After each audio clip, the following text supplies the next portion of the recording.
नमस्कार साथियों, स्वागत है आपका महासागरों की इस श्रृंखला के अंदर। आज हम पार्ट 2 पढ़ रहे हैं महासागरों का। लेकिन उससे पहले हम ये डिस्कशन करते हैं कि कौन कौन से महाद्वीप हैं, कौन कौन से महासागर हैं, वो कहाँ कहाँ हैं इस पृथ्वी के ऊपर, क्योंकि ये बेसिक आपका पता होना चाहिए आपको। तो ये इस तरीके से हमारी पृथ्वी है, वो गोल है। और ये जो आपको पीले कलर का दिख रहा है वो है इस महाद्वीप का जो नाम है वो है उत्तरी अमेरिका। इस महाद्वीप का जो नाम है वो उत्तरी अमेरिका है। और ये जो नीचे महाद्वीप दिख रहा है वो है दक्षिणी अमेरिका। दक्षिणी अमेरिका। और ये जो महाद्वीप दिख रहा है आपको ग्रीन कलर का, इसका नाम है यूरोप महाद्वीप। यूरोप महाद्वीप। और ये जो आपको डार्क कलर के अंदर ये दिख रहा है, ये जो है महाद्वीप वो है हमारा एशिया महाद्वीप, जिसमें हम निवास कर रहे हैं। और ये यूरोप और एशिया के नीचे हैं वो है अफ्रीका महाद्वीप। अफ्रीका महाद्वीप, ये अफ्रीका महाद्वीप है, ठीक है। और नीचे ये जो दिया हुआ है ये ऑस्ट्रेलिया महाद्वीप है, जो लाइट गुलाबी से कलर का है। ये ऑस्ट्रेलिया महाद्वीप है, ऑस्ट्रेलिया महाद्वीप है, ठीक है। और नीचे की ओर जो आपको दिख रहा है ये वाइट कलर का से जो बर्फ से ढका हुआ है, ये अंटार्कटिका है।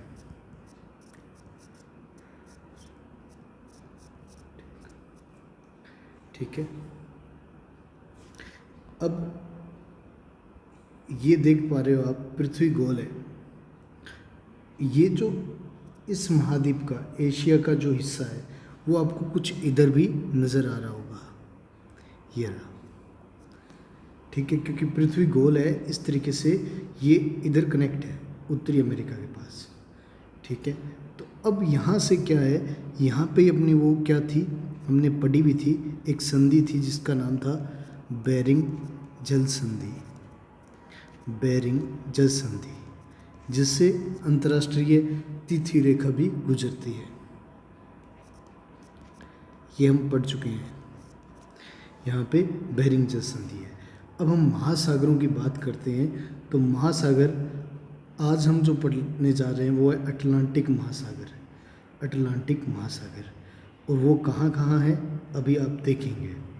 देखिए, ये हमने पढ़ चुके हैं हम इसको, इसका नाम था प्रशांत महासागर, ये हमने पढ़ लिया।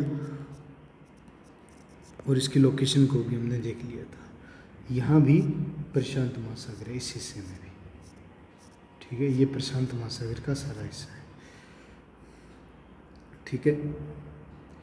अब इसके बाद में हम पढ़ेंगे अटलांटिक महासागर। अटलांटिक महासागर ये वाला एरिया है, अटलांटिक महासागर, ठीक है। ये वाला एरिया अपने को पढ़ना है। अब ये जो यहाँ से लेकर के ये वाला हिस्सा है, जो ये महासागर है, जो यूरोप और अफ्रीका के तो पूर्व के पश्चिम के अंदर है, और उत्तरी अमेरिका और दक्षिण अमेरिका के पूर्व में है। इस महासागर के बारे में अपने डिटेल से आज बात करेंगे, ठीक है। तो आप देख पा रहे हो इसके अंदर वो सारा मोटा मोटा नक्शा है इस तरीके से। अब जो अटलांटिक महासागर है ये विश्व का दूसरा सबसे बड़ा महासागर है, सेकंड नंबर का, दूसरा सेकंड सबसे बड़ा। और फर्स्ट कौन सा है, तो फर्स्ट प्रशांत महासागर है, ये आपको याद रखना है। सेकंड नंबर का कौन है, तो अटलांटिक महासागर है, ये याद रखना है आपको। और ये इसके लोकेशन क्या है, तो ये आपको याद रखना है कि ये उत्तरी अमेरिका और दक्षिण अमेरिका महाद्वीप और यूरोप और अफ्रीका उसके मध्य में स्थित है। ये जो अटलांटिक महासागर है ये मध्य में स्थित है, ये अपने को याद रखना है, ठीक है। ये वैसे लोकेशन से याद रह जाएगा आपको। और मैंने आपसे बात भी की थी कि सबसे बड़ा द्वीप, वो उसका नाम क्या था? ग्रीनलैंड। ठीक है, ग्रीनलैंड, वो भी हम पढ़ेंगे ये। ठीक है, ग्रीनलैंड है ये जो ऊपर वाला हिस्सा है, जो इसी के अंदर दिखाया गया है, उत्तरी अमेरिका के अंदर। अब हमें लोकेशन के बारे में पता चला।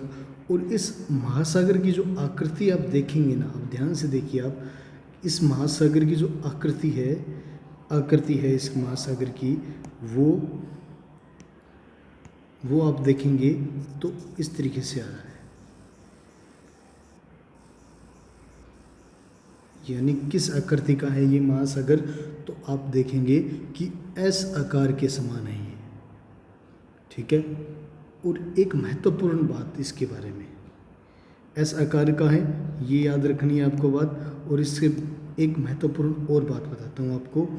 एक तो ये सेकंड नंबर का महासागर है, ये सबसे बड़ा, दूसरा सबसे बड़ा महासागर है। और ये किसके बीच में है? तो याद रखना, उत्तरी अमेरिका, दक्षिण अमेरिका और यूरोप और अफ्रीका के बीच में स्थित है।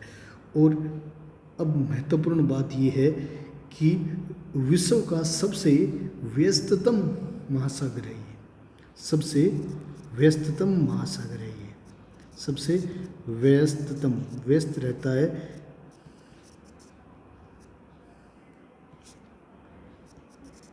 व्यस्ततम महासागर है ये याद रखना है। ठीक है, विशेषतः उत्तरी अटलांटिक महासागर, यानी देखो इस महासागर को अपने दो हिस्सों में बांट सकते हैं, उत्तरी हिस्सा ये ऊपर वाला हो गया और ये दक्षिणी अटलांटिक महासागर।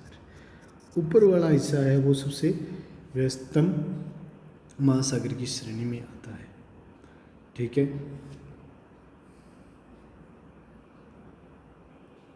अब इसके बाद में हम बात करते हैं, तो ये जो है ना, ये अटलांटिक महासागर, इसके बारे में महत्वपूर्ण बात आपको मैं बताता हूँ। इसकी एक महत्वपूर्ण खासियत ये है कि ये जो द्वीप है इसका नाम है आइसलैंड द्वीप, आइसलैंड द्वीप। ठीक है, इस द्वीप का नाम क्या है? आइसलैंड द्वीप है ये। और नीचे की ओर यहाँ पाया जाता है जिस द्वीप का नाम क्या है? बोवेट द्वीप, बोवेट द्वीप। ठीक है, ये बोवेट द्वीप है। अब ये ना इसके बीचों बीच, ठीक है, इस महासागर के ठीक बीचों बीच में आइसलैंड द्वीप से बोवेट द्वीप तक एस आकार का एक पर्वतनुमा संरचना पाई जाती है। ठीक है, सुनना ध्यान से, आइसलैंड द्वीप से, ठीक है, आइसलैंड द्वीप से बोवेट द्वीप तक एस आकार नुमा एक संरचना पाई जाती है, इस तरीके की संरचना पाई जाती है। ठीक है, एस आकार नुमा एक पर्वतनुमा संरचना पाई जाती है। ठीक है, ये आपको ध्यान रखना है, ये बीच में पाई जाती है। ठीक है, इसे, जिसे क्या बोला जाता है? मध्य अटलांटिक कटक कहा जाता है। इसका नाम क्या है इस संरचना का? तो इसका संरचना का नाम याद रखना आपको, मध्य अटलांटिक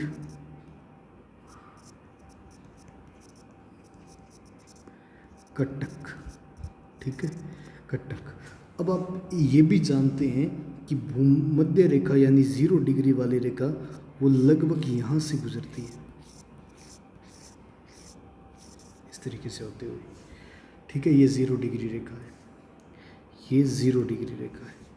ठीक है, अब यह कटक है ना, भूमध्य रेखा के ठीक नीचे, इस भूमध्य रेखा के ठीक नीचे यहाँ एक गर्त पाया जाता है, गहरा गर्त है। ठीक है, इस भूमध्य रेखा के ठीक नीचे यहाँ पे एक गहरा गर्त पाया जाता है, खाई पाई जाती है, गहरी है। ठीक है, गहरी खाई पाई जाती है, जिसे किस नाम से जाना जाता है? गहरा गर्त पाया जाता है, जिसे बोला जाता है रोमांस गर्त, रोमांस गर्त। ठीक है, रोमांस गर्त पाया जाता है। और ये भाई रोमांस गर्त क्या करता है, इसको दो भागों में बांटता है। इस कट्टक को, मध्य अंटलार्कटिक कट्टक को दो भागों में बांट देता है। ये रोमांस गर्त है जो वो उत्तरी भाग है, उसको बोला जाता है, ये उत्तर में जो बच गया इसको बोला जाएगा, इस भाग को बोला जाएगा, इस भाग को, इस पर्वतनुमा संरचना को बोला जाता है, इस उत्तर वाली को, इसको बोला जाता है डोल्फिन कट्टक। डोल्फिन कट्टक, ठीक है। और महत्वपूर्ण बात यह है कि जो दक्षिण के भाग है उस कट्टक का नाम क्या रहेगा, इस दक्षिण के अंदर जो कट्टक बना हुआ है इस कट्टक का नाम रहेगा चैलेंजर कट्टक। चैलेंजर कट्टक, चैलेंजर कट्टक, ठीक है। तो ये डॉल्फिन कट्टक हो गया ऊपर वाला हिस्सा, उत्तरी भाग है ना, इस कट्टक का उत्तरी भाग है वो क्या कहलाता है, डॉल्फिन कट्टक, और दक्षिणी भाग क्या कहलाता है, चैलेंजर कट्टक के नाम से जाना जाता है, ठीक है। अब डॉल्फिन कट्टक है, उत्तरी भाग में है, वो फैल कर, यहाँ फैल कर, ये डॉल्फिन कट्टक है वो फैल कर, इस तरीके से फैल कर नीचे की ओर समुद्र के अंदर ये, ठीक है। ये फैल कर, ये डॉल्फिन कट्टक है वो फैल कर, ठीक है, ये डॉल्फिन कट्टक फैल कर एक पठारनुमा संरचना में बदल गया है। ये पठारनुमा संरचना में बदल गया है और इसी का नाम होता है, इसी का नाम, पठारनुमा संरचना का नाम है टेलीग्राफ पठार, टेलीग्राफिक पठार बोल देते हैं, टेलीग्राफ पठार बोल देते हैं। इस पठार के ऊपर से होकर केबल वायर बिछाई गई है, जो बहुत सारी केबल वायर बिछाई गई है, ठीक है। क्यों बिछाई गई है, अब यूएसए और यूरोप है, यूएसए और यूरोप है, ठीक है, ये बहुत सारी वायर्स बिछाई गई हैं, ठीक है, ये मान लग सकते हो आप, ये बहुत सारी इसी पठार के ऊपर से वो गुजर रही है, बहुत सारी वायरें बिछाई गई हैं, ठीक है। अब ये वायरें क्यों बिछाई गई हैं, ताकि यूएसए व यूरोप महाद्वीप को संचार के माध्यम से जोड़ा जा सके, ठीक है। और इस पठार को इसीलिए क्या बोला जाता है, टेलीग्राफ पठार। समझ पा रहे होंगे मेरे बात को, यहाँ पे एक पठारनुमा संरचना बन गई है उत्तरी भाग के अंदर। ये फैल करना, जो पर्वत श्रृंखला पर्वतनुमा बनी हुई था ना ऐसा आकार, यहाँ पे फैल गया है और एक पठारनुमा संरचना बना दिया जिसका नाम क्या है, टेलीग्राफ पठार। टेलीग्राफ पठार इसीलिए कहते हैं क्योंकि ये उत्तरी अमेरिका और यूरोप को संचार के माध्यम से जोड़ने का माध्यम है एक प्रकार का, इसीलिए इसे टेलीग्राफिक पठार कहा जाता है, ठीक है। अब अपने इतनी बातें जो हमने पढ़ी है वो सबसे पहले हम रीड कर लेते हैं हमारे नोट्स के अंदर। सबसे पहले अटलांटिक महासागर, जिसे अंध महासागर भी कहा जाता है, अंध महासागर भी कहा जाता है, विश्व का दूसरा सबसे बड़ा महासागर है, ठीक है। यह महासागर उत्तरी व दक्षिणी अमेरिका महाद्वीप तथा यूरोप और अफ्रीका महाद्वीप के मध्य में स्थित है, ये हमने पढ़ लिया, ठीक है। इस महासागर का आकार अंग्रेजी के अक्षर एस के समान है, विश्व का सबसे व्यस्ततम महासागर है ये, ठीक है। और विशेषतः बात करें तो उत्तरी अटलांटिक महासागर सबसे व्यस्ततम है, आपको पता चल गया होगा क्योंकि यहाँ पे टेलीग्राफिक पठार है, तो ऊपर वाला जो उत्तरी अटलांटिक महासागर है वो सबसे व्यस्ततम है, ठीक है। इस महासागर के ठीक मध्य में आइसलैंड द्वीप से बोवेट द्वीप, जो नॉर्वे के अधीन है, ये ध्यान रखना, बोवेट द्वीप है वो किसके अधीन है, किस देश के अधीन है, तो नॉर्वे के अधीन है, तक एस आकार की एक पर्वतनुमा संरचना पाई जाती है जिसे मध्य अटलांटिक कट्टक कहा जाता है, ये हमने पढ़ लिया, ठीक है। और ये चित्र भी आपके सामने बनाया हुआ है, ये मध्य अटलांटिक कट्टक आ गया।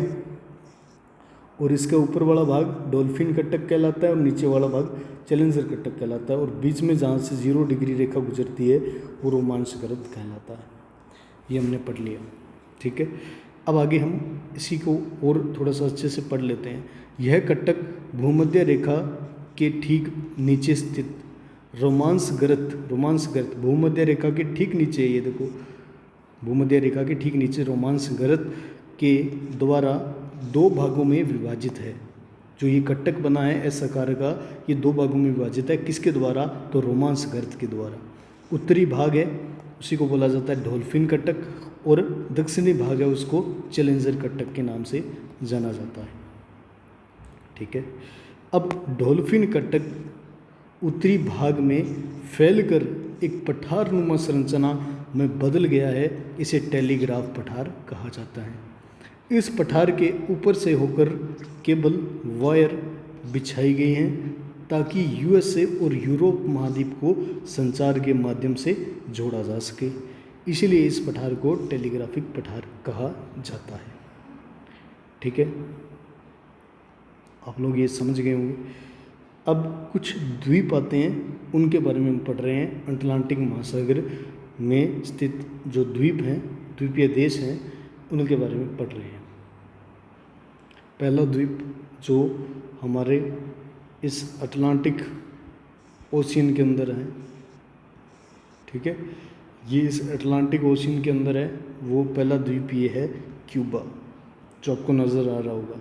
यूनाइटेड स्टेट है, और ये अपने दक्षिण अमेरिका का भाग है, कोलंबिया, और इसके ऊपर ये रहा क्यूबा। ये आप देख पा रहे हो इस तरीके से, आपको हाईलाइट कर देता हूँ।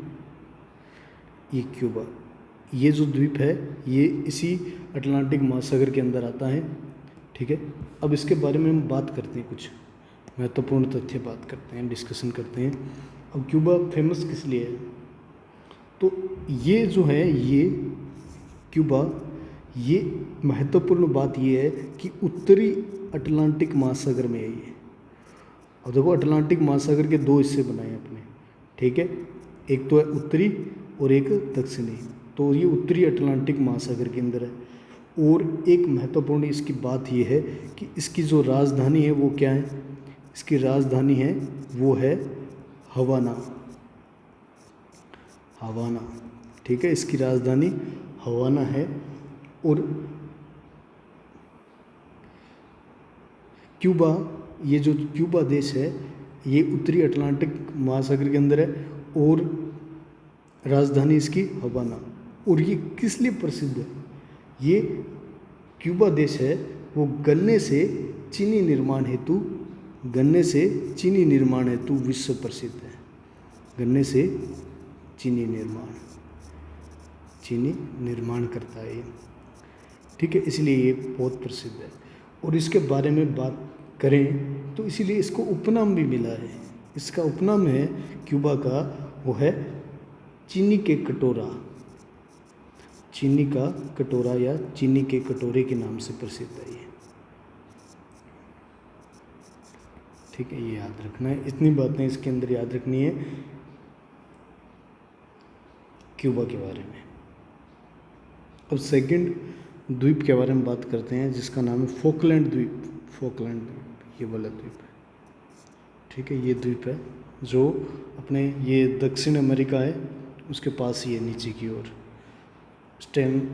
इसकी स्टैनले इसकी राजधानी है, ठीक है। फोकलैंड द्वीप है ये। और अब देखो ये मूल रूप से किस देश का द्वीप है, ये ध्यान रखना आप। ये यूके का है, मूल रूप से ये यूके का है एक द्वीप। और ये ना विवादित है, ये द्वीप विवादित है किनके मध्य? यूके और अर्जेंटीना, ये जो साथ में है ना अर्जेंटीना, इसके साथ में, इसमें और यूके में विवादित है ये दोनों। ये जो द्वीप है फोकलैंड द्वीप है वो इस अर्जेंटीना और यूके आपको पता होगा, यूके का मतलब होता है, यूके का मतलब है ग्रेट ब्रिटेन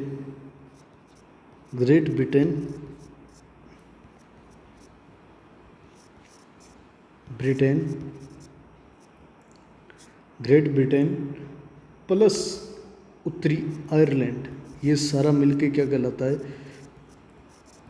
ये कहलाता है यूके। ठीक है, अभी बात कर लेते हैं इन दोनों के मध्य ये विवादित है, याद रखना है फोकलैंड द्वीप है ये। और ये हमने अब क्यूबा की बात की थी, उत्तरी अटलांटिक महासागर में हवाना इसकी राजधानी है, गन्ने से चीनी निर्माण होता है, यहाँ पे चीनी का कटोरा कहलाता है ये याद रखना है आपको। ठीक है, अब यूके की बात करते हैं अपने, यूके के अंदर क्या क्या है। यूके के अंदर आता है इंग्लैंड, ठीक है, इंग्लैंड ये वाला यूके है। ठीक है, ये आपको बता देता हूँ मैं, ये जो येलो कलर के अंदर है ये सारा यूके के अंदर आता है। और यूके के अंदर अंदर क्या क्या चीज़ें हैं तो आपको मैं बता देता हूँ। यूके के अंदर है इंग्लैंड, ठीक है, England plus Wales plus Scotland.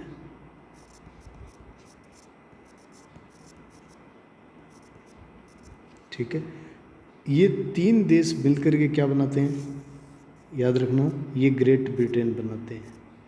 ये तीन देश मिलकर क्या बनाते हैं, ग्रेट ब्रिटेन। और यूके कब बनता है, जब इस ग्रेट ब्रिटेन के अंदर ये वाला हिस्सा शामिल हो जाता है। ये वाला हिस्सा क्या कहलाता है, उत्तरी आयरलैंड। ठीक है, आयरलैंड। अब ये चारों मिलेंगे तो क्या कहलाएंगे, यूके कहलाएंगे ये चारों। ये ध्यान रखना, तीन को क्या कहा जाता है, ग्रेट ब्रिटेन कहा जाता है, ब्रिटेन। ठीक है, ये याद रखना, ग्रेट ब्रिटेन और ये उत्तरी आयरलैंड हो गया।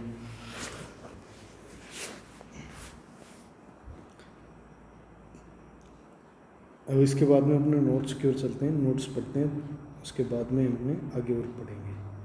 अब सबसे पहले क्यूबा के बारे में, क्यूबा के बारे में मैंने आपको बता दिया है, क्यूबा देश है, क्यूबा देश है। अब इसके महत्वपूर्ण तथ्य ये है कि उत्तरी अटलांटिक महासागर में स्थित है। अब इसकी राजधानी क्या है, हवाना है। ठीक है, क्यूबा देश किसके लिए प्रसिद्ध है, गन्ने से चीनी निर्माण हेतु प्रसिद्ध है। और कहाँ प्रसिद्ध है, विश्व में प्रसिद्ध है। और इसको चीनी के कटोरे के नाम से जाना जाता है या उपनाम दिया जाता है इसका।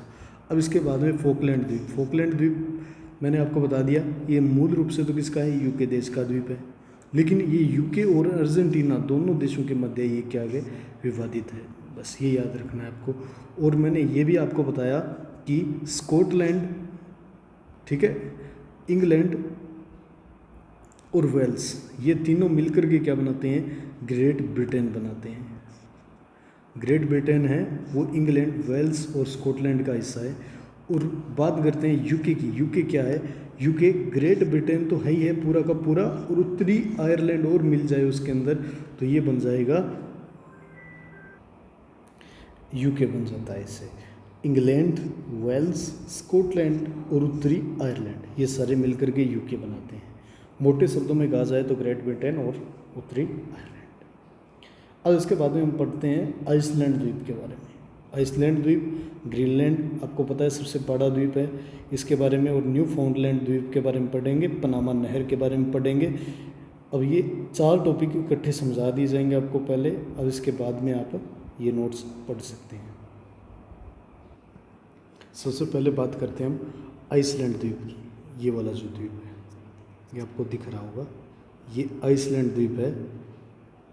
ठीक है, इसकी बात करते हैं। ये देखो यहाँ से जा रहा है, यहाँ से स्टार्टिंग होती है किसकी, अटलांटिक महासागर की। ये इस तरीके से कटक है इसके अंदर मध्य में बना हुआ। अब आइसलैंड महाद्वीप है, इसकी एक खासियत क्या है, सबसे पहली बात ये याद रखनी है कि ये द्वीप किस देश का है, तो ये ध्यान रखना आप, ये यूरोप महाद्वीप का एक द्वीप के रूप में देश है। ये क्या है, देश है। और किस महाद्वीप के अंतर्गत आता है, तो यूरोप महाद्वीप के अंतर्गत आता है। ये बात ध्यान में रखनी है आपको। यूरोप ये वाला एरिया है, ये वाला जो दिख रहा है आपको, ये वाला सारा ये यूरोप महाद्वीप है। ठीक है, इसी के अंडर में ये कहाँ है, द्वीप ये। ठीक है। और ये याद रखना कि उत्तरतम देश, सबसे उत्तरतम देश है विश्व का, वो कौन सा है, तो आइसलैंड द्वीप है या आइसलैंड देश है। ये सबसे विश्व का उत्तरतम देश है। ये उत्तर दिशा में, सबसे उत्तर दिशा में जो देश है वो कौन सा देश है, तो आपको याद रखना है आइसलैंड देश है। अब आइसलैंड की राजधानी क्या है, तो ये लिखा हुआ है इधर, रिक्जाविक है इसकी राजधानी, रिक्जाविक इसकी राजधानी है, ठीक है। इसकी कैपिटल क्या है, तो रिक्जाविक है। अब इस द्वीप के ऊपर एक बहुत ही प्रसिद्ध ज्वालामुखी है। इसी द्वीप के ऊपर है एक प्रसिद्ध ज्वालामुखी है जिसका नाम है हेखला ज्वालामुखी। इसी द्वीप के ऊपर है। इस ज्वालामुखी का नाम क्या है, हेखला ज्वालामुखी, ठीक है, हेखला ज्वालामुखी। ये महत्वपूर्ण बातें हैं आइसलैंड द्वीप की। ये उत्तरतम देश है, सबसे उत्तर दिशा में विश्व का, और यूरोप के अंदर आता है। और इस पे कौन सा ज्वालामुखी है, हेखला ज्वालामुखी है, और रिक्जाविक इसकी राजधानी है इस द्वीप की, ठीक है। अब हम बात करते हैं आगे ग्रीनलैंड द्वीप के बारे में, ठीक है।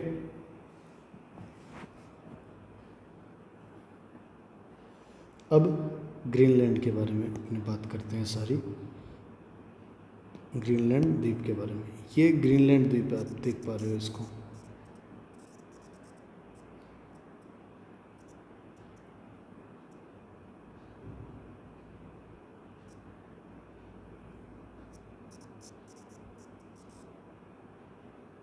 ये हमारा ग्रीनलैंड द्वीप है,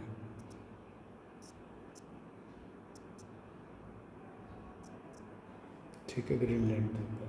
अब ग्रीनलैंड द्वीप है, इसकी पहली महत्वपूर्ण बात, विश्व का सबसे बड़ा द्वीप है। ये विश्व का सबसे बड़ा द्वीप है, फर्स्ट नंबर आता है द्वीप में, ठीक है। ये ध्यान रखना, ये देश उत्तरतम कौन सा है, तो अपने पास है आइसलैंड, लेकिन द्वीप है ना सबसे बड़ा और उत्तरतम यही है, ठीक है। विश्व का फर्स्ट सबसे बड़ा द्वीप, ठीक है, ये ध्यान रखना है अपने को, विश्व का सबसे बड़ा द्वीप है ये। दूसरी बात, ये भौगोलिक दृष्टि से देखा जाए ना तो ये आता है उत्तरी अमेरिका महाद्वीप के अंदर, इस महाद्वीप के अंदर आता है भौगोलिक दृष्टि से। कौन सी दृष्टि से, भौगोलिक दृष्टि से। लेकिन अगर इसको देखा जाए राजनीतिक और प्रशासनिक दृष्टि से, यानी प्रशासन इसका कैसे चलता है और राजनीति इसमें किसकी इन्वॉल्वमेंट होता है, तो ये डेनमार्क का भाग है, यूरोप देश का जो डेनमार्क है उसका भाग है ये। इसके अंदर डेनमार्क ये वाला जगह, ये किस पे राज कर रहा है, ये ग्रीनलैंड पे अपनी राज कर रहा है, ये डेनमार्क जो देश है, ठीक है। ये ध्यान रखना आप कि ये डेनमार्क का इस पे क्या है, तो इस पे राजनीतिक और प्रशासनिक दृष्टि से ये डेनमार्क देश का भाग है, और डेनमार्क कहाँ है, यूरोप के अंदर आता है, ठीक है। भौगोलिक दृष्टि से देखा जाए तो भौगोलिक स्ट्रक्चर के अनुसार ये उत्तरी अमेरिका का भाग है, लेकिन राजनीतिक और प्रशासनिक दृष्टि से ये डेनमार्क का भाग है। अब देखो इस द्वीप पर क्या है कि विश्व प्रसिद्ध है एक जनजाति एस्किमो। कौन सी, तो याद रखना एस्किमो जनजाति, एस्किमो जनजाति इस पे रह रही है, एस्किमो जनजाति, ठीक है, विश्व प्रसिद्ध है, वो निवास करती है यहाँ। इस जनजाति द्वारा अपने आप को बचाने के लिए बर्फ़ की सिल्लियों से एक ना गुंबदाकार मकान का निर्माण किया जाता है। इस जनजाति के द्वारा अपने आप को बचाने के लिए सर्दी से, तो बर्फ़ की सिल्लियों से गुंबदाकार मकान का निर्माण किया जाता है इस जनजाति के द्वारा।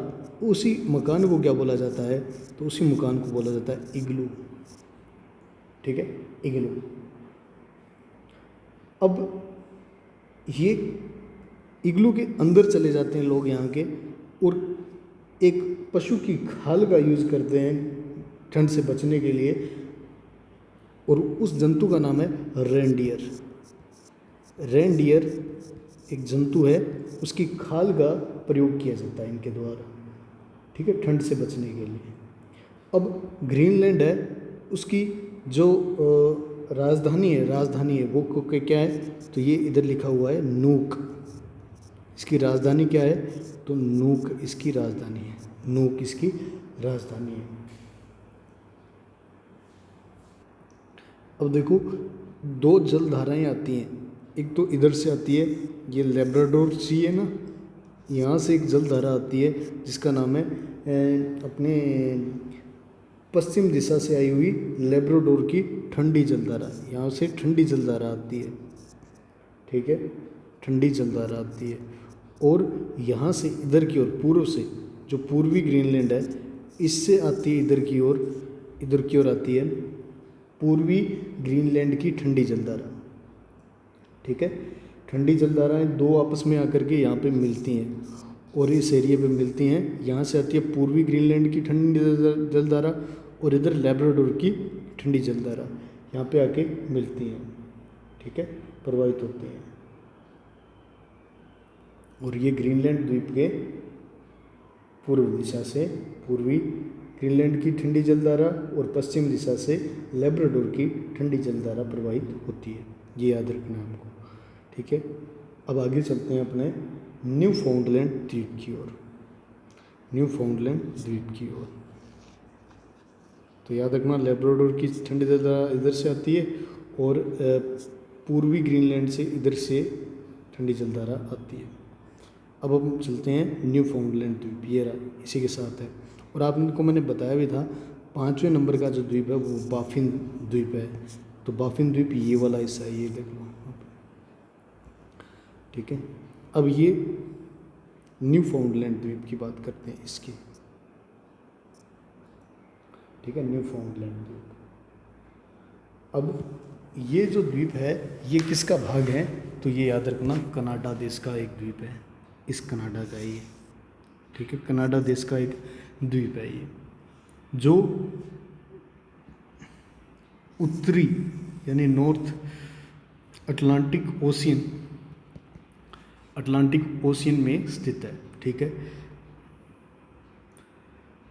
अब मैंने आपको बताया था कि यहाँ से आती है लेब्राडोर की ठंडी जलधारा, ठीक है, और इधर से आती है, ठीक है, इधर से आती है पूर्वी ग्रीनलैंड की ठंडी जलधारा और इधर से आती है लेब्राडोर की ठंडी जलधारा, ठीक है।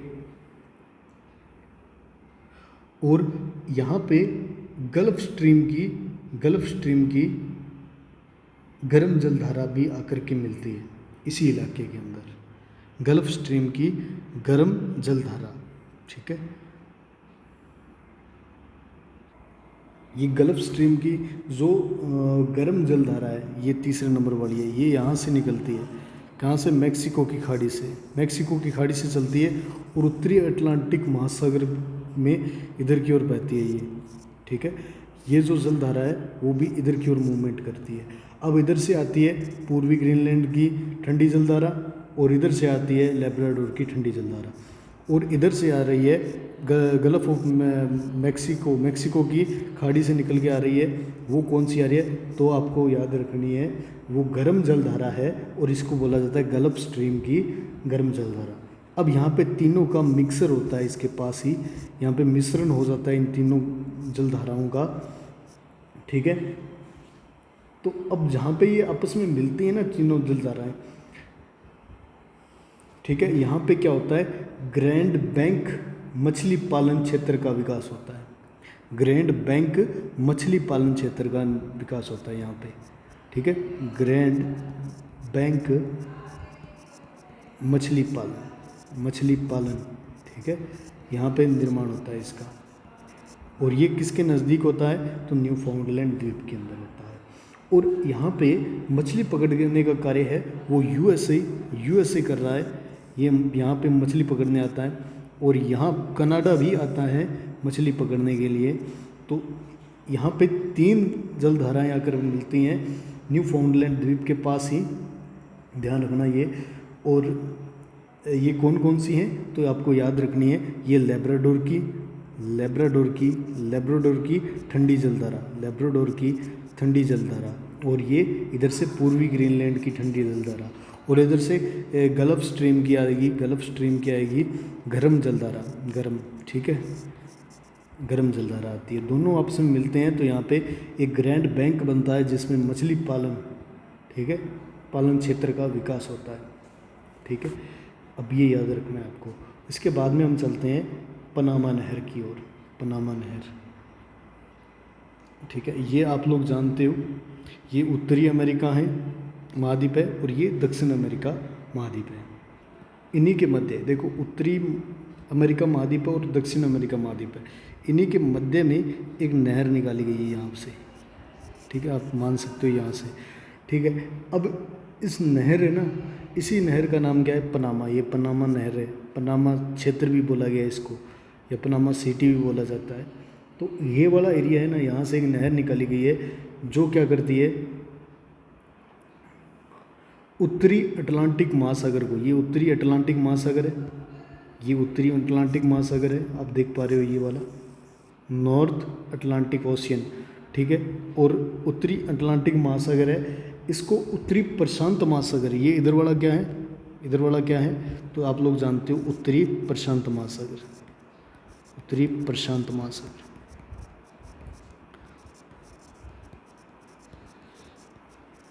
ठीक है। तो ये उत्तरी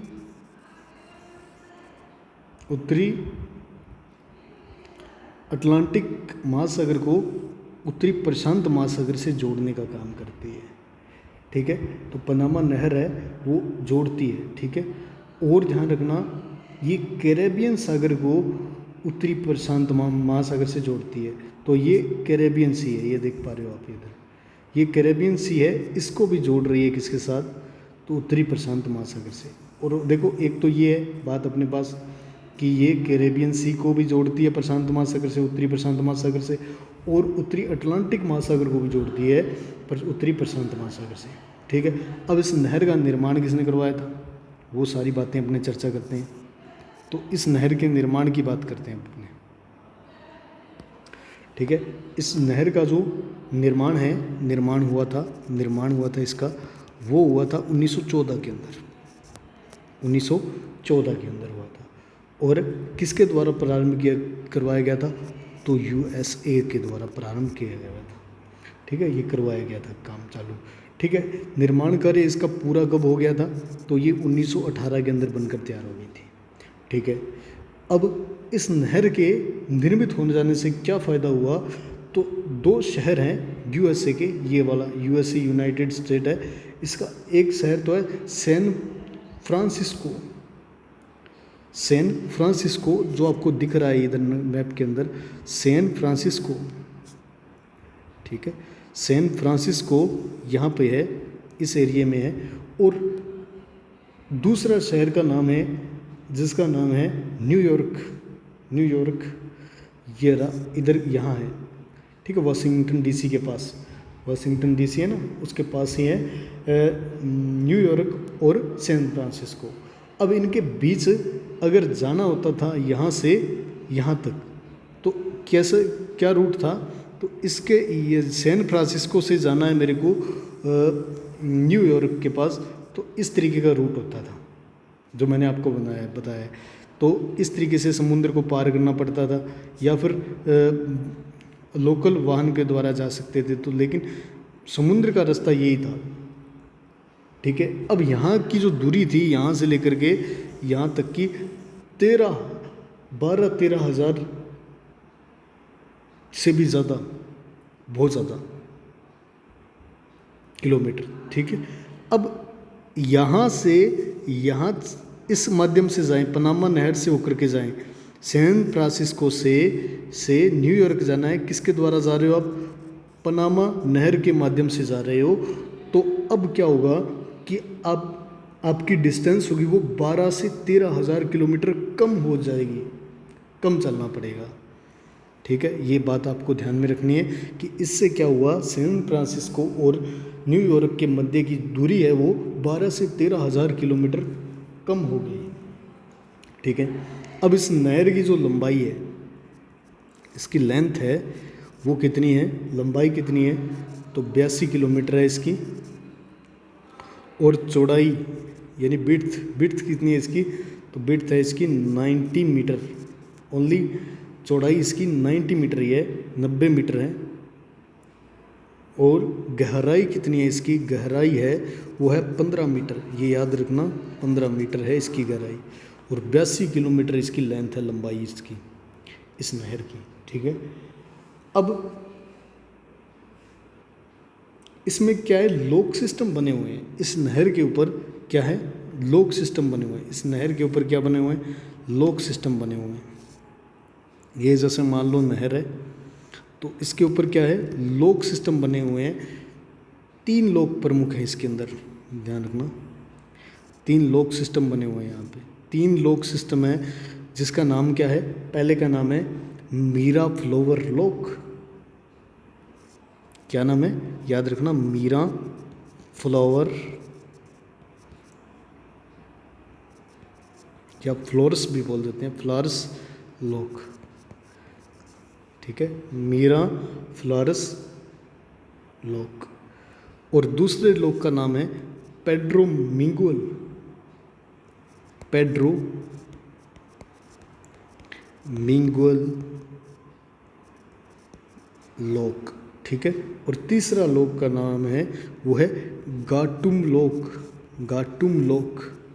ठीक है, पहला मीरा फ्लोरस लॉक, दूसरा पेड्रो मिंगुअल और तीसरा गाटुम लॉक। ये 3 लॉक बने हुए हैं इस नहर के ऊपर। और ये विश्व की एकमात्र नहर है जो लॉक सिस्टम पर आधारित है। ठीक है, अब पनामा नहर के किनारे कैरेबियन सागर की ओर एक ना यहाँ पे बंदरगाह है, आपको बताता हूँ मैं, ये मिटाता हूँ। यहाँ पे एक बंदरगाह है जिसका नाम है कोलोन बंदरगाह। ये रहा, यहाँ पे दिख रहा होगा आपको, यहाँ इस एरिए के अंदर है। मैं आपको डायरेक्ट करके बताता हूँ। ये पनामा नहर होगी अपनी, इसके साथ ही कोलोन, ठीक है, कोलोन एक बंदरगाह है। ठीक है, और एक प्रशांत महासागर की ओर बंदरगाह है जिसका नाम है पनामा। यहाँ भी एक बंदरगाह है, डॉकयार्ड है यहाँ पे। ठीक है, ये दोनों है अपने पास। ठीक है,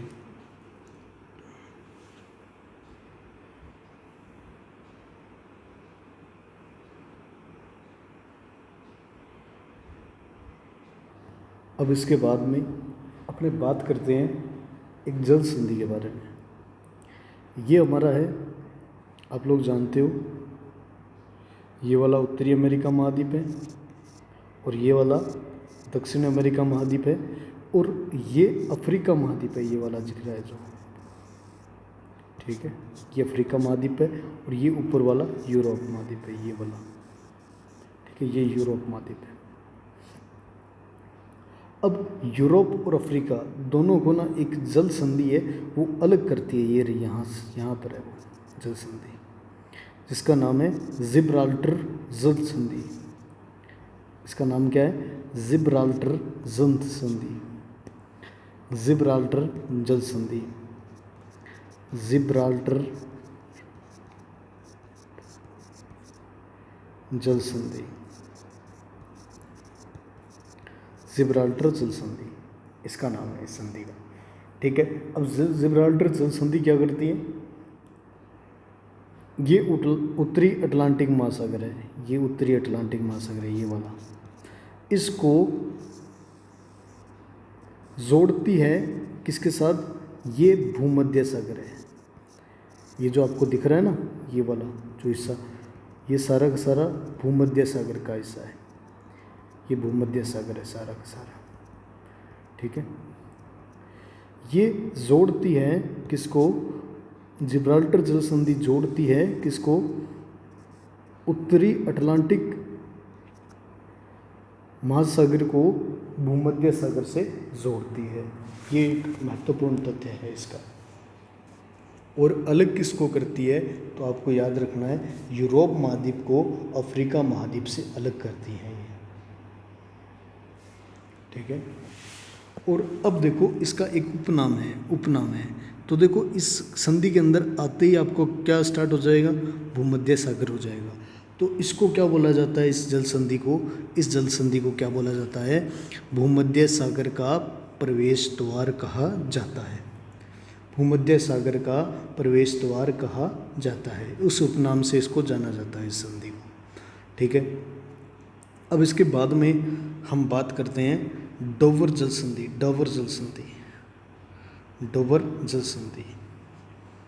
ठीक है, डोवर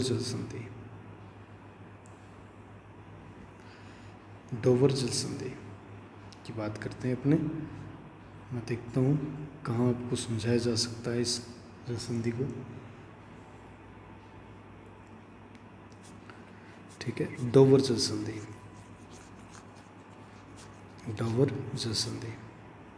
ये आप लोग जानते हो, ये वाला हिस्सा है, ये यूके का पार्ट है, सारा यूके है ये, है ना, पीले कलर का है जो बना हुआ इस तरीके का आकृति, ये यूके है। और ये इधर फ्रांस है, इसके साथ में ये फ्रांस है, ये जो ब्राउन कलर के अंदर है, हल्का ब्राउन, ये फ्रांस है। ठीक है, ऊपर वाला यूके है, ये फ्रांस है। अब समझना इस बात को कि एक संधि है इन दोनों के बीच में, यहाँ है वो। ठीक है, इस संधि का नाम क्या है, तो याद रखना इस संधि का नाम है डोवर जल संधि।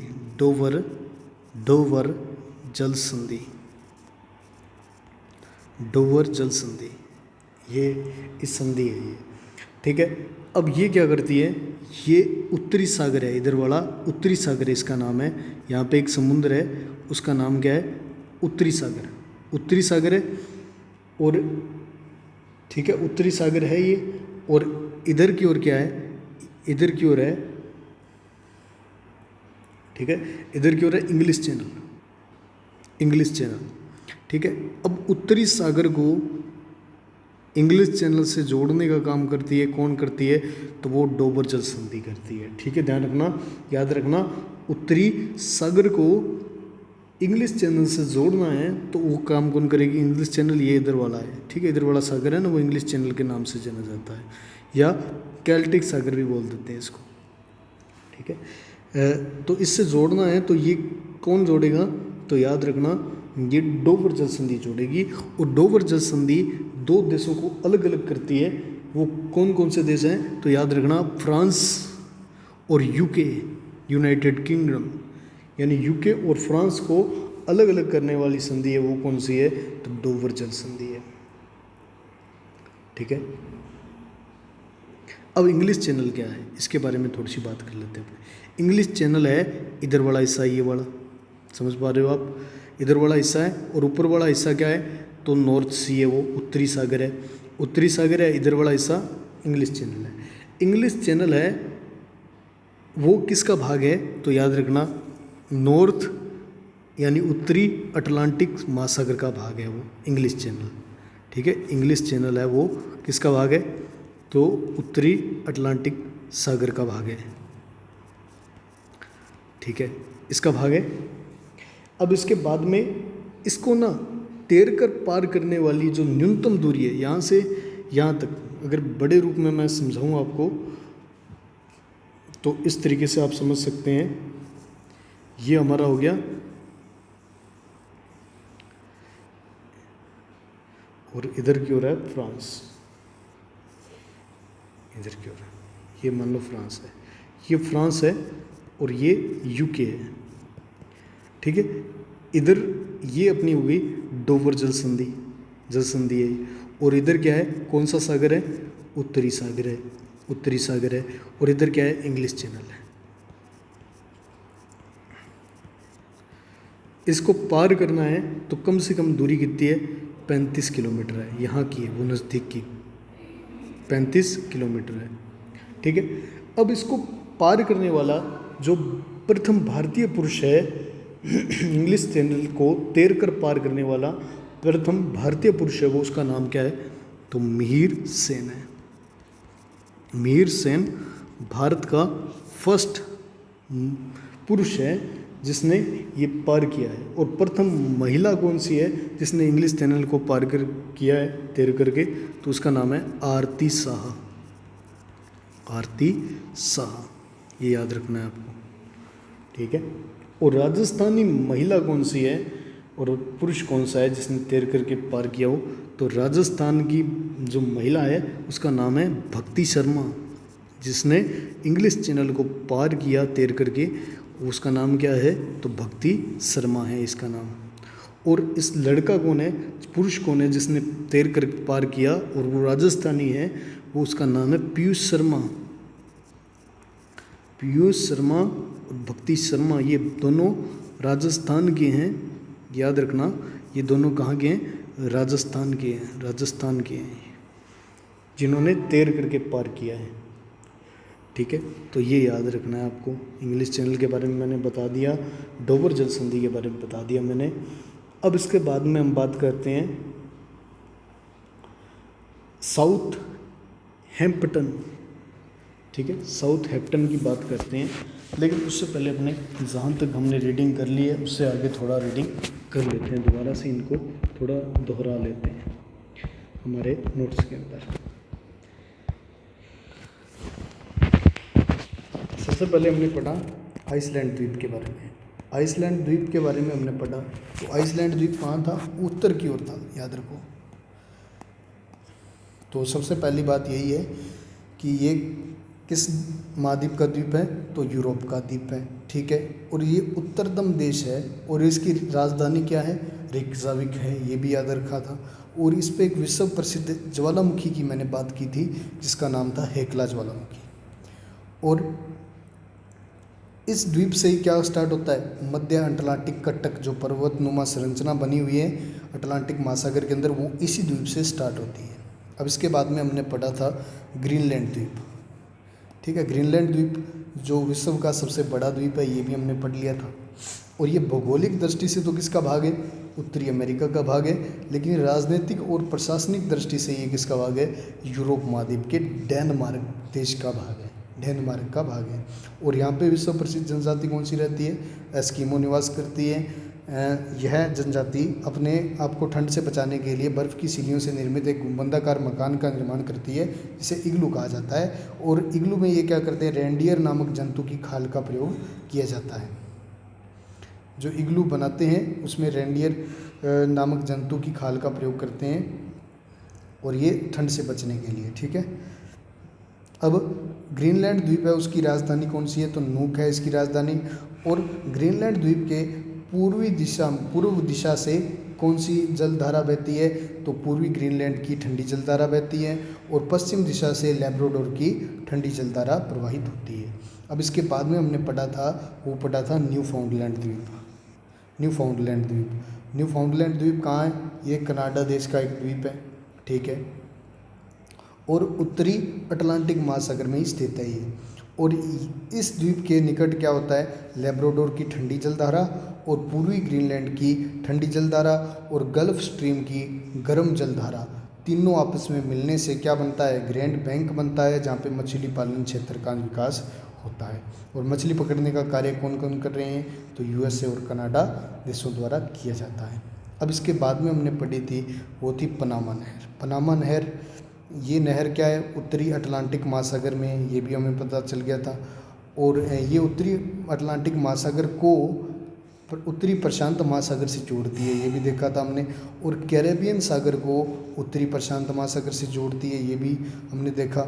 अब इस नहर का निर्माण 1914 में स्टार्ट किया गया। और किसके द्वारा स्टार्ट किया गया, तो यूएसए देश के द्वारा स्टार्ट किया गया। और निर्माण कार्य पूरा कब हुआ, तो 1918 के अंदर हुआ था। अब इस नहर के निर्माण हो जाने से न्यूयॉर्क यूएसए में है और सैन फ्रांसिस्को भी यूएसए में है। इनके मध्य की दूरी 12,000 से 13,000 किलोमीटर कम हो गई, ठीक है। इस नहर की जो लंबाई है 82 किलोमीटर है, चौड़ाई 90 मीटर है और गहराई इसकी 15 मीटर है। और ये एकमात्र नहर है जिस पे लॉक सिस्टम पर आधारित है। ये विश्व की एकमात्र नहर है जो लॉक सिस्टम पर आधारित है। 3 लॉक है इसके अंदर, Meera flower lock, Pedro Miguel lock और काटूम लॉक। अब इसके बाद में पनामा नहर के किनारे पर एक कैरेबियन सागर की ओर एक बंदरगाह है जिसका नाम है कोलोन बंदरगाह, ठीक है। और प्रशांत महासागर की ओर भी एक बंदरगाह है जिसका नाम है पनामा, ठीक है। अब इसके बाद में हमने पढ़ा जिब्राल्टर जल संधि। जिब्राल्टर जल संधि यह भूमध्य सागर को उत्तरी अटलांटिक महासागर से जोड़ती है। भूमध्य सागर आपने देखा और उसको अटलांटिक महासागर से जोड़ती है उत्तरी को, और यूरोप महाद्वीप को किससे अलग करती है? अफ्रीका महाद्वीप से अलग करती है। इस जल संधि को भूमध्य सागर की प्रवेश द्वार के उपनाम से जाना जाता है। ये जो संधि है उसको उपनाम से भी जाना जाता है। इसके बाद में डोवर जल संधि। डोवर जल संधि क्या है? तो यह जल संधि उत्तरी सागर को, डोवर जल संधि उत्तरी सागर था उसको इंग्लिश चैनल से जोड़ती है, जैसा कि यहाँ पे भी दर्शाया गया है।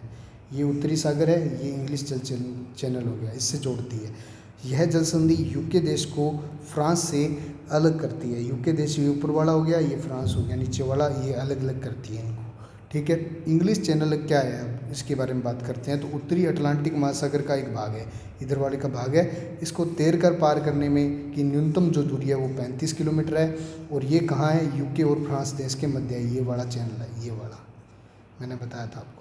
और प्रथम भारतीय पुरुष जिसने इंग्लिश चैनल को तैर कर पार किया था वो उसका नाम था मिहिर सेन। और प्रथम भारतीय महिला जिसने इंग्लिश चैनल को पूरा तैर कर पार किया वो आरती शाह है। और राजस्थानी महिला जिसने तैर कर पार किया था वो भक्ति शर्मा है। और राजस्थानी पुरुष है वो प्रथम तैर कर पार करने वाला वो है पीयूष शर्मा।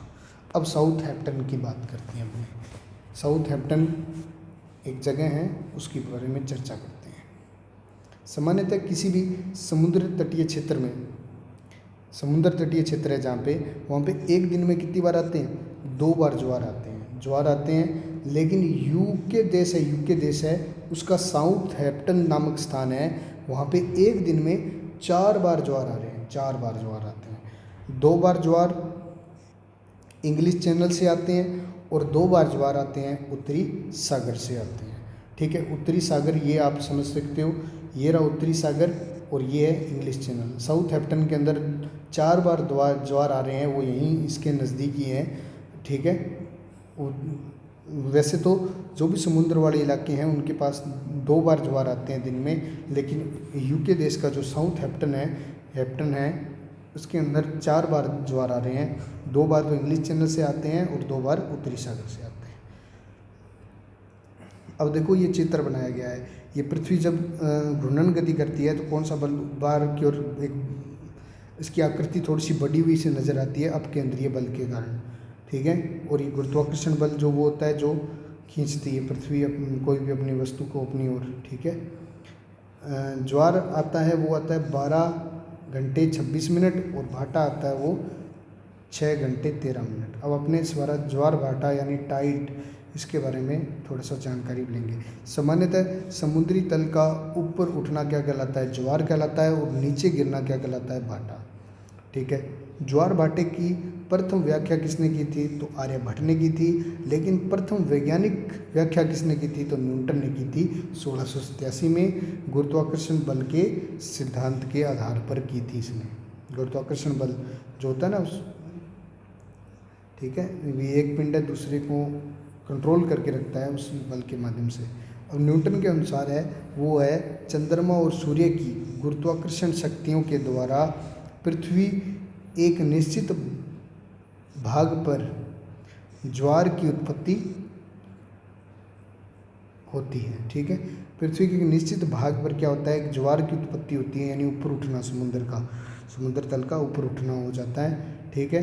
समुद्र तल का ऊपर उठना हो जाता है, वो एक निश्चित भाग पर होता है। जबकि इसके विपरीत अपकेंद्रीय बल के कारण समान आयाम व ऊंचाई का ज्वार उत्पन्न होता है, तभी पृथ्वी अपने आप को संतुलित अवस्था में या साम्य अवस्था में बनाए रखती है, ठीक है।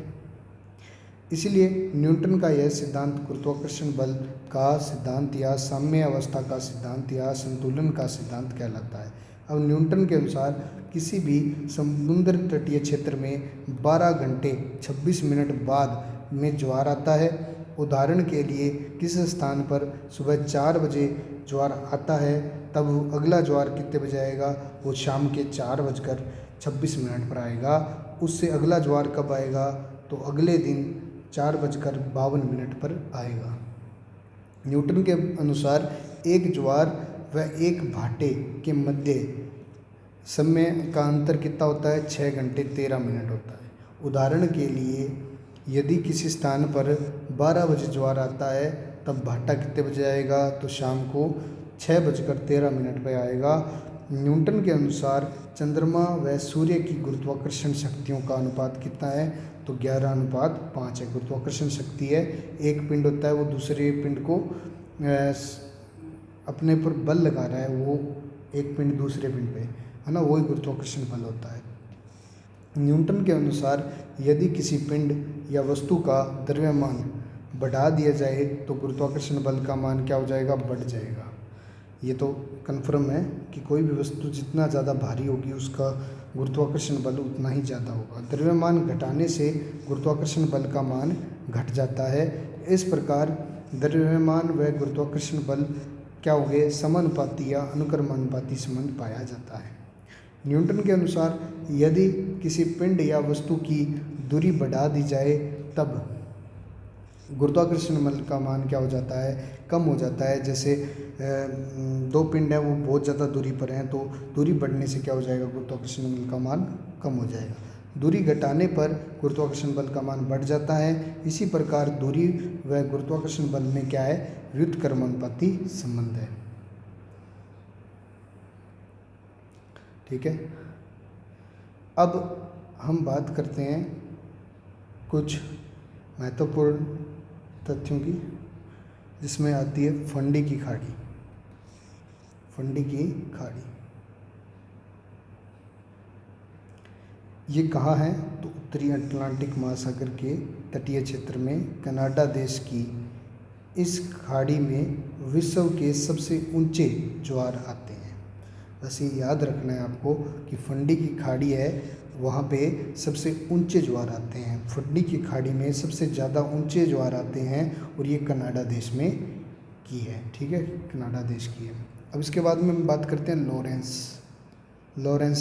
ये फ्रांस राष्ट्र के इस तटीय क्षेत्र में, तटीय क्षेत्र है, 1960 के दशक में विश्व का प्रथम ज्वारीय ऊर्जा उत्पादन संयंत्र स्थापित किया गया। यहाँ लॉरेंस के अंदर, फ्रांस राष्ट्र के तटीय क्षेत्र के अंदर है ये लॉरेंस, और यहाँ पे 1960 के दशक में विश्व का प्रथम ज्वारीय ऊर्जा संयंत्र स्थापित किया गया। अब खंबात की खाड़ी, यह भारत में ज्वारीय ऊर्जा उत्पादन की सर्वाधिक संभावना वाला क्षेत्र है। ठीक है, यहाँ सबसे ऊंचे ज्वार आते हैं खंबात की खाड़ी के अंदर, भारत के अंदर। याद रखना, खंबात की खाड़ी के अंदर, भारत के अंदर सबसे ऊंचे ज्वार आते हैं, सर्वाधिक ऊंचे ज्वार आते हैं। इसके बाद में अपने बात करते हैं बरमुंडा ट्रायंगल के बारे में। बरमुंडा ट्रायंगल के बारे में, अब उत्तरी अटलांटिक महासागर है, उसमें यूएसए देश के फ्लोरिडा प्रांत और बरमुंडा द्वीप और प्यूर्टोरिको जो द्वीप है उसके मध्य में ना त्रिभुज नुमा एक क्षेत्र पाया जाता है।